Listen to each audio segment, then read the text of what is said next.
Trabalhar as habilidades socioemocionais dos estudantes tem trazido resultados positivos tanto para o desempenho escolar como para a diminuição de possíveis transtornos psiquiátricos. E para falar sobre esse assunto, eu converso com Celso Lopes de Souza, que é médico psiquiatra e educador responsável pelo programa Semente. Olá, Celso, tudo bom? Tudo bem? Tudo jóia. Professor, explica pra gente o que é o programa Semente e qual é o objetivo. O programa Semente é um programa estruturado de aprendizagem socioemocional que nasceu de um grupo de educadores querendo impactar a educação. As pesquisas há mais de 20 anos vêm mostrando claramente que ensinar a se autoconhecer, controlar as emoções, ensinar a empatia, ensinar as habilidades sociais e a tomada de decisões responsáveis faz a diferença. E esses domínios que eu falei são exatamente os domínios que a comunidade científica recomenda que sejam trabalhados. Então o programa Semente ele nasceu da experiência de sala de aula, da experiência na psiquiatria e nós estruturamos um programa que tem um material escrito, seguido de vídeos, um trabalho obsessivo na formação dos professores para poder conduzir isso na sala de aula e seguimos as orientações dos programas que funcionam, que até as pesquisas apontam como o acrônimo SAFE, né? Quando você tem uma palavrinha para lembrar as características de impacto. Então o SAFE são programas sequenciados, ou seja, tem uma trilha, tem 1, 2, 3, 4, as aulas são o SAFE, o A, ativos, que significa isso. Logo depois de uma habilidade que foi trabalhada, tem uma atividade para ser aplicado isso. Então não fica no conceito teórico. O F são focados, ou seja, apesar de se desejar, que é muito importante, que toda a comunidade esteja envolvida nesses domínios, você tem um momento para discutir isso. E com objetivos muito explícitos. Você sabe aonde quer chegar. Então o programa Semente ele tem essas características que as pesquisas apontam. E na prática, qual que é a metodologia usada pelas essas escolas que aderiram ao programa, né, que trabalha com os alunos as habilidades socioemocionais?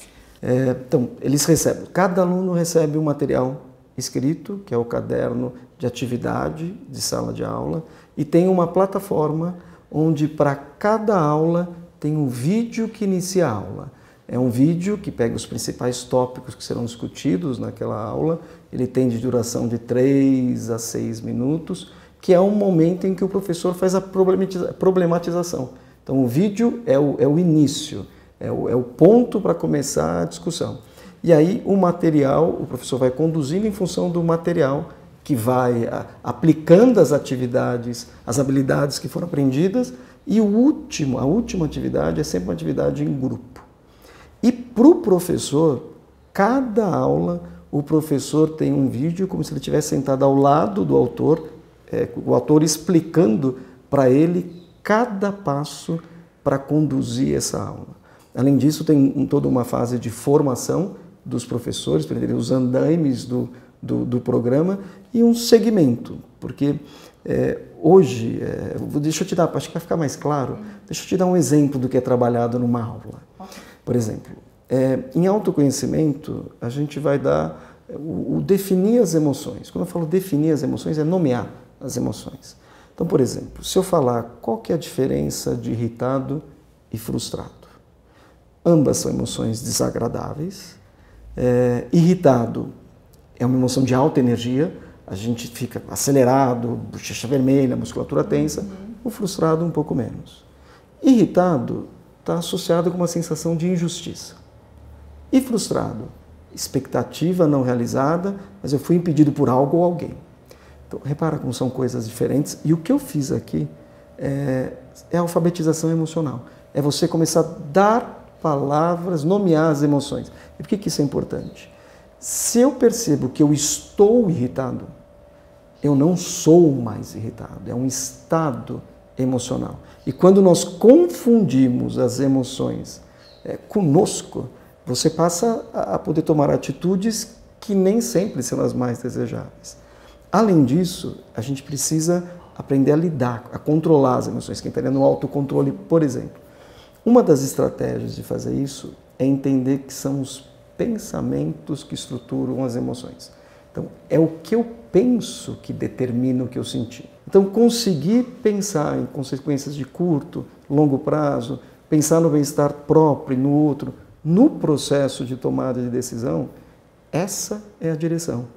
E se você tiver pessoas que se conhecem melhor, conseguem regular suas emoções, o autocontrole, conseguem se colocar no lugar do outro, empatia, e tomam decisões mais responsáveis, naturalmente essas pessoas são mais aceitas nos grupos aos quais pertencem. Ou seja, elas apresentam maiores habilidades sociais.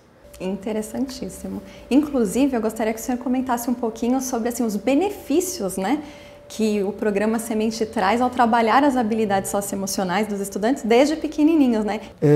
E tem um estudo gigantesco que foi feito em 2011 nos Estados Unidos, foi uma pesquisa em conjunto com várias universidades, em que envolveu cerca de 270 mil alunos, comparando alunos que participavam de programas de habilidades socioemocionais estruturados, como o programa Semente, versus aqueles que não participavam.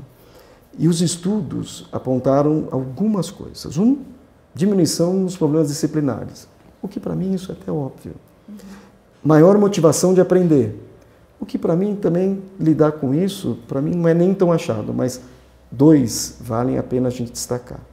Um deles é aumentar a nota de biologia, de química, de ciências, de matemática, em 11%. Isso é um número gigantesco.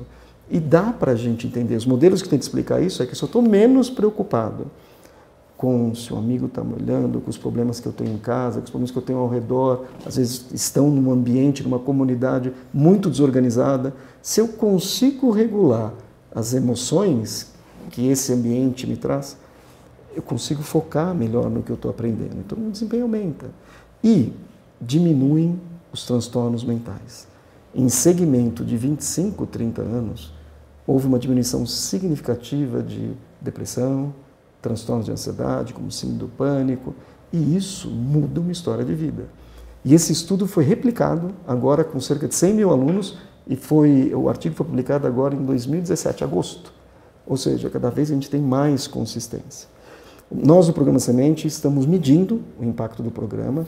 O Programa Semente ele começou esse ano nas escolas, mas já são mais de 20 mil alunos em todo o Brasil. E nós, junto com a Universidade Federal do Rio de Janeiro, nós começamos a fazer uma medição desses domínios. Então, 16 mil alunos responderam uma escala psicométrica inicial que avalia esses domínios. E nós vamos ter a primeira medição agora, no final do ano, para dar o primeiro acompanhamento. Já é um dos maiores estudos de habilidades socioemocionais da América Latina. Agora, o que a gente já sabe, porque a gente está acompanhando as escolas, a gente tem assessores pedagógicos, e os relatos de pais e professores, eles são surpreendentes. Inclusive, o senhor tocou num ponto que fala sobre transtornos mentais. E eu gostaria de lembrar que agora em setembro tem a campanha batizada de Setembro Amarelo, que trata sobre a conscientização da prevenção ao suicídio. E eu sei que isso também é trabalhado dentro das escolas com o programa Semente. E a gente tem um dado aqui que, segundo o Mapa da Violência de 2014, a taxa de adolescentes com idades entre 10 e 14 anos que tiram a própria vida aumentou 40% nos últimos 10 anos e 33% entre aqueles com idades entre 15 e 19 anos. É muito alto esse índice, né? Eu gostaria que o senhor comentasse como que o programa pode ajudar nessa prevenção. O programa Semente ele não trabalha de modo direto, mas ele trabalha de modo indireto. Os estudos mostram que 90% dos casos de suicídio tinham um transtorno psiquiátrico associado. Então, na medida em que a gente já previne os transtornos psiquiátricos, a gente já está por tabela fazendo isso. Mas uma coisa importante é que uma pessoa quando está com pensamento de morte, porque tem duas coisas que é importante separar. A pessoa pode estar com pensamentos de morte ou ideação suicida. Pensamento de morte é bem que eu queria morrer. Ideação suicida é eu vou me matar. Então, são estágios diferentes de uma doença, de um quadro importantíssimo. Quando a pessoa está nesse estado, ela não quer morrer. ela quer renascer de algum sofrimento que ela está passando na cabeça. E aí é muito comum ter uma rigidez cognitiva que é caracterizada por 3 Is. 3 Is. Sensação de insuportável, impossível e interminável. Quando a pessoa percebe o seu sofrimento como é insuportável, é impossível de sair daquilo e não vai terminar nunca, ela começa a se sentir sem saída. A flexibilização cognitiva, o questionamento, a capacidade de regular e, no mínimo, entender que nada é interminável, que tudo passa. Isso já pode dar alguns segundos a mais, porque o suicídio é um ato impulsivo. É 1, 2 segundos em que a coisa pode degringolar e acontecer uma tragédia. E a capacidade de reconhecer as emoções facilita uma coisa que previne muito o suicídio, que é falar sobre as próprias emoções e pedir ajuda. Porque pedir ajuda é uma coisa que previne o suicídio. Eu acho que o programa Semente contribui dessa forma. Professor, muito obrigada pela sua participação e parabéns pelo programa. Obrigado e obrigado aos professores por ter assistido até o final. E estamos juntos, porque ensinar as habilidades socioemocionais nas escolas depende de vocês também. E quem quiser saber mais sobre o programa Semente é só acessar o site programasemente.com.br. E o programa de hoje fica por aqui. Até o próximo!